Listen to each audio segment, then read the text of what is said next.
The water of life.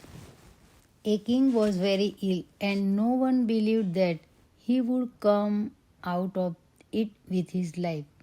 He had three sons who were much distressed about it and went down into the palace, palace garden and wept. There they met an old man who inquired as to the cause of their grief. They told him that their father was so ill that he would most certainly die, for nothing seemed to cure him. Then the old man said, I know of one more remedy, and that is the water of life. If he drinks of it, he will become well again. But it is hard to find. The eldest said, I will manage to find it, and went to the sick king and begged to be allowed to go forth in search of the water of life, for that alone could save him. No, said the king, the danger of it is too great. I would rather die. But he begged to so long that the king consented. The prince thought in his heart, if I bring the water, then I shall be best beloved of my father and shall inherit the kingdom. So he set out, and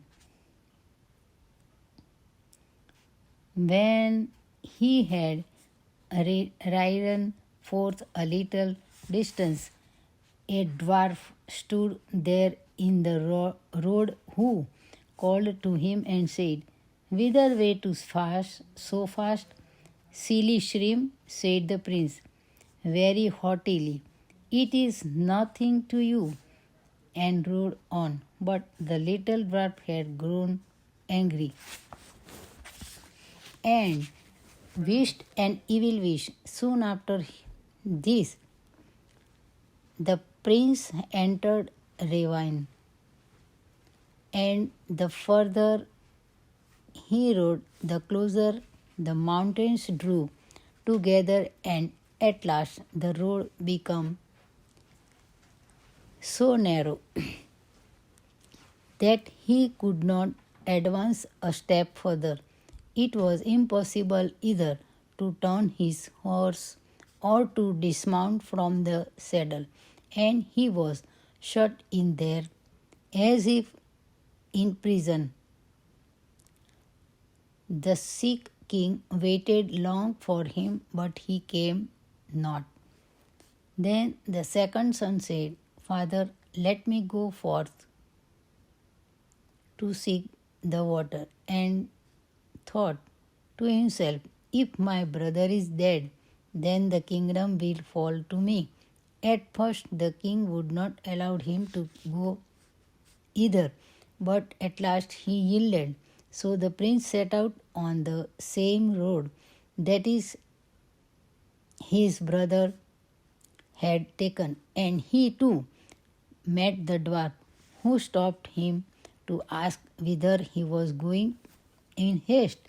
Little shrimp, said the prince, that is nothing to you, and rode on without giving him another look.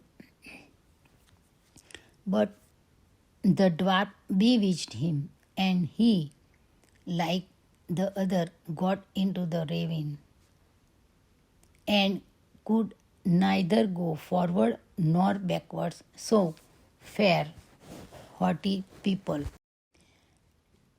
As the second son also remained away, the youngest begged to be allowed to go forth to fetch the water, and at last the king was obliged to let him go. When he met the dwarf, and the latter asked him whither he was going in such haste, he stopped, gave him an explanation, and said, I am seeking the water of life, for my father is sick unto death. Dost thou know then where that is to be found? No, said the prince. Then said the dwarf, as thou hast borne thyself politely and not haughtily, like thy false brothers, I will give thee the information and tell thee how thou mayst obtain the water of life. It springs from a fountain in the courtyard of an enchanted castle, but thou wilt not be able to make thy way to it if I do not give thee an iron wand and two small loaves of bread. Strike thrice with the wand on the iron door of the castle, and it will spring open. Inside lie two lions with gaping jaws, but if thou throwest a loaf to each of them, they will be quieted. Then hasten to fetch some of the water of life before the clock strikes 12, else the door will shut again and thou wilt be imprisoned. The prince thanked him, took the wand and the bread, and set out on his way. When he arrived, everything was as the dwarf had said. The door sprang open at the third stroke of the wand, and when he had appeased the lions with the bread, he entered into the castle and came in a large and splendid hall, wherein sat some enchanted princes,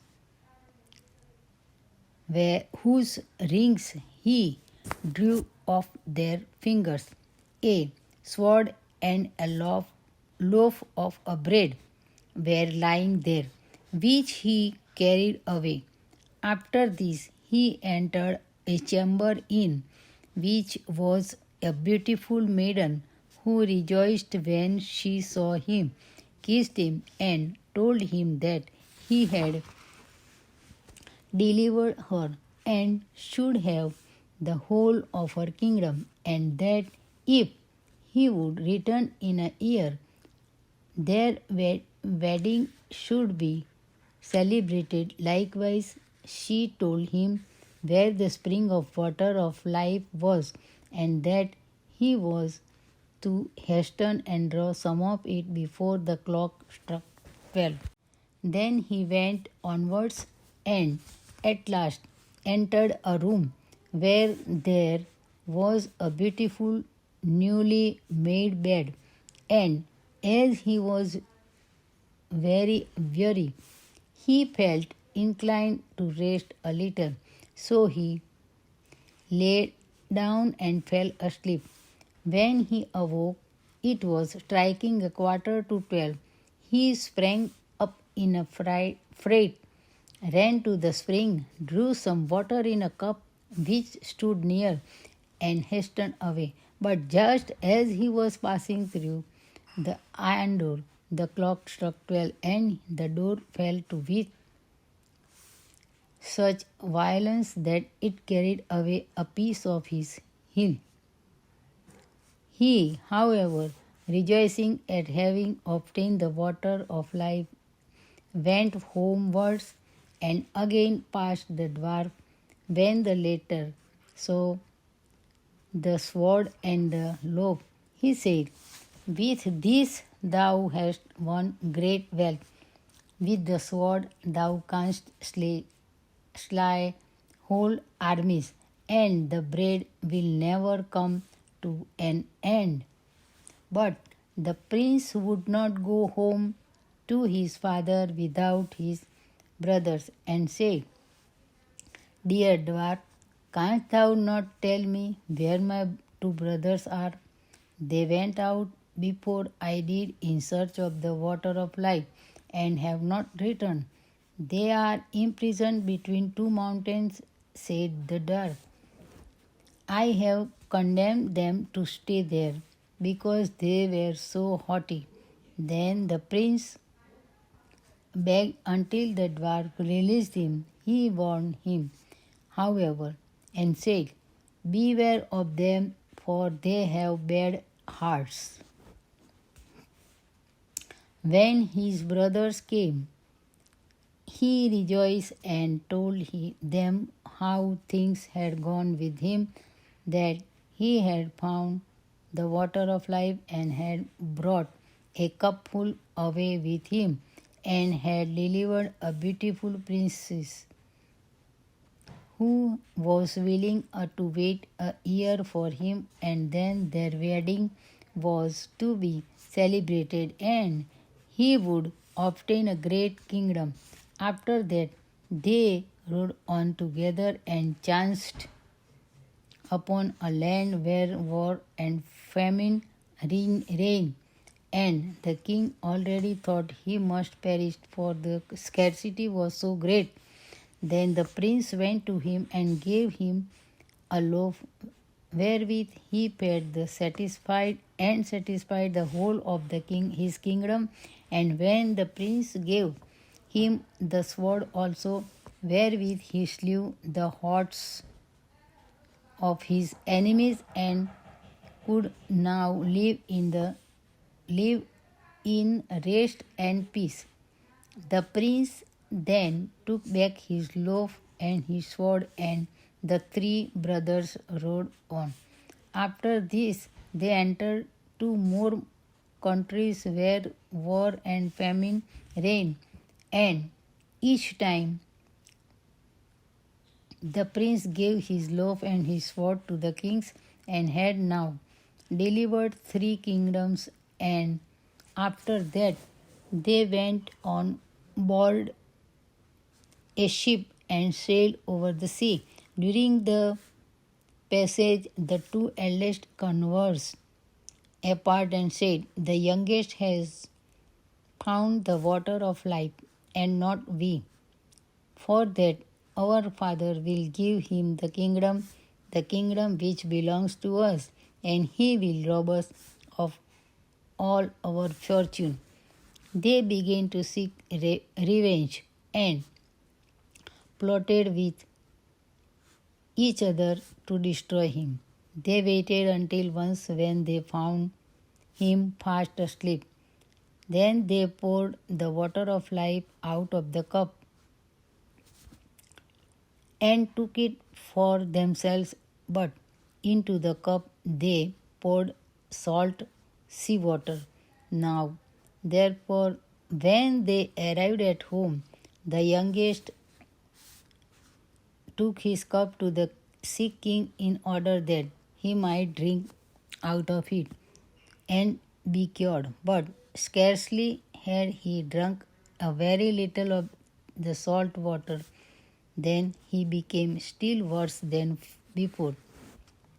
And as he was lamenting over this, the two eldest brothers came and accused the youngest of having intended to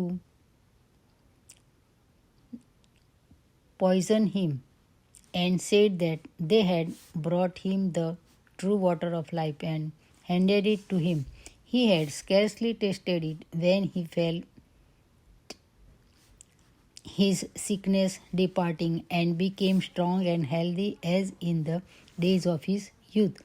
After that, they both went to the youngest and mocked him, and said, "You certainly found the water of life, but you have had the pain, and we the gain.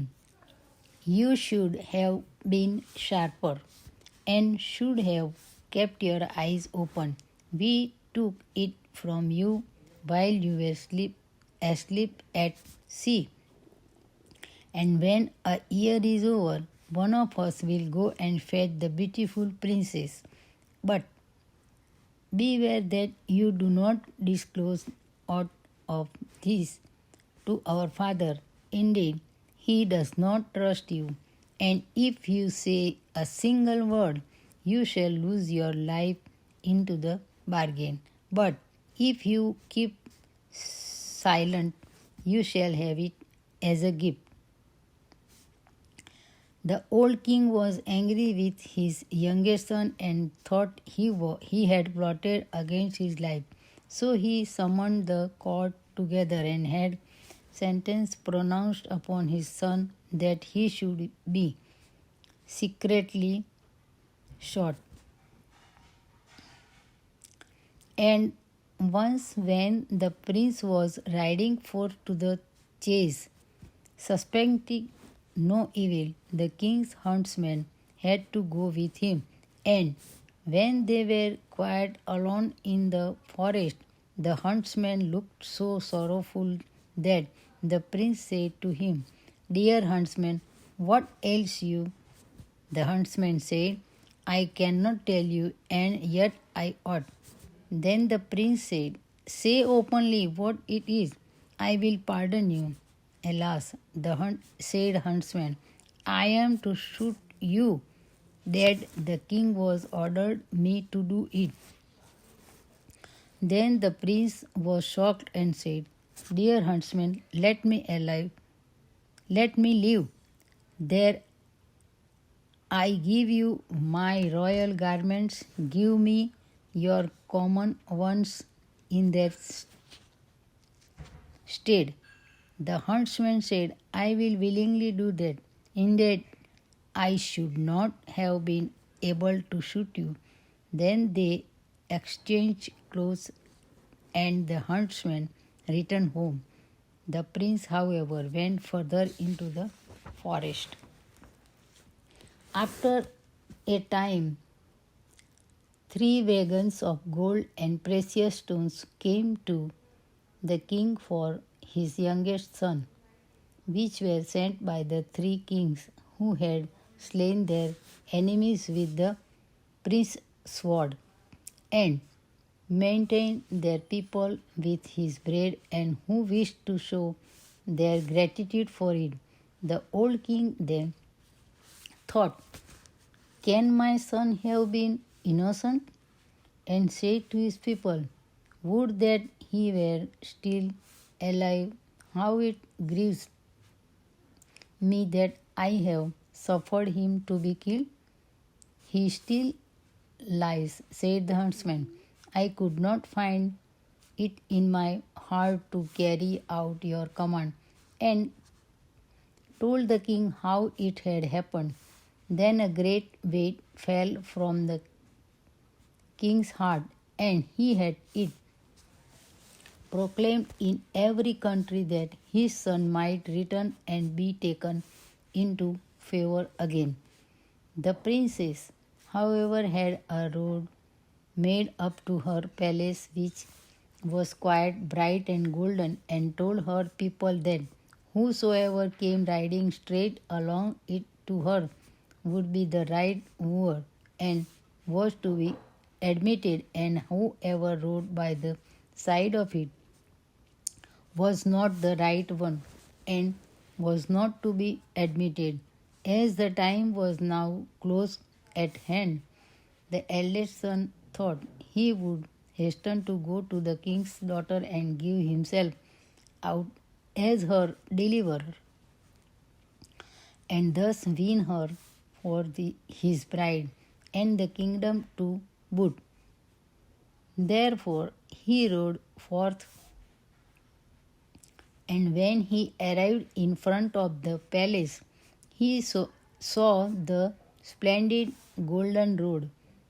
He thought it would be a sin and a shame if he were to ride over that, and turned aside and rode on the right side of it. When he came to the door, the servants told him that he was not the right man and was to go away again. Soon after this, the second prince set out, and when he came to the golden road, and his horse had put one foot on it, he thought it would be a sin and a shame to tread a piece of it off, and he turned aside and rode on the left side of it. And when he reached the door, the attendants told him he was not the right one and was to go away again. When at last the year had entirely expired, the third son likewise wished to ride out of the forest to his beloved with her to forget his sorrows. He so set out and thought of her so incessantly and wished to be with her so much that he never noticed the golden road at all. So his horse rode onwards up the middle of it, and when he came to the door, it was opened, and the princess received him with joy and said he was her deliverer and lord of the kingdom, and their wedding was celebrated with great rejoicing.